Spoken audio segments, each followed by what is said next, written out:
In 1969, our family moved to the Republic of Panama in the Panama Canal Zone. That would forever change our lives. One of the things that I remember growing up as a child is being able to leave our friends that I had gotten to know here in the younger years and then meeting new friends. Of course, the language is different in Panama. It is Spanish.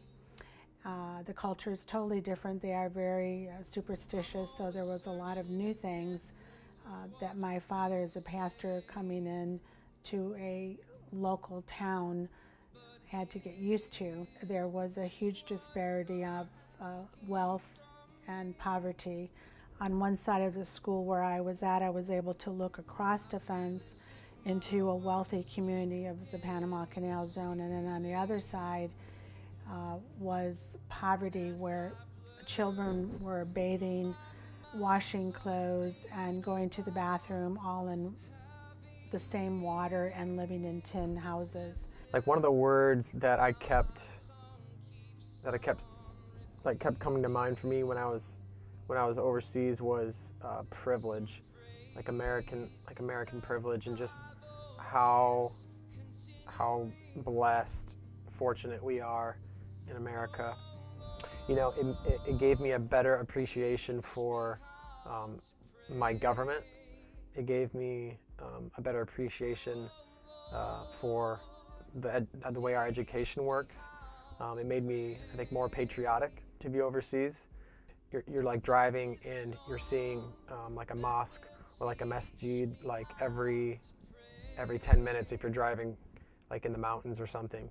And you know, these people are secluded and there's no churches in sight, and you know that there's probably no Christians in sight either.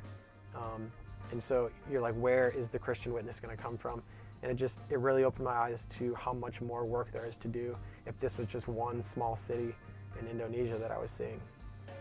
I guess you know, one thing that I learned too was, you know, I was studying the language for 2 hours every day in class, and basically the principle they give you is 2, 2, 2.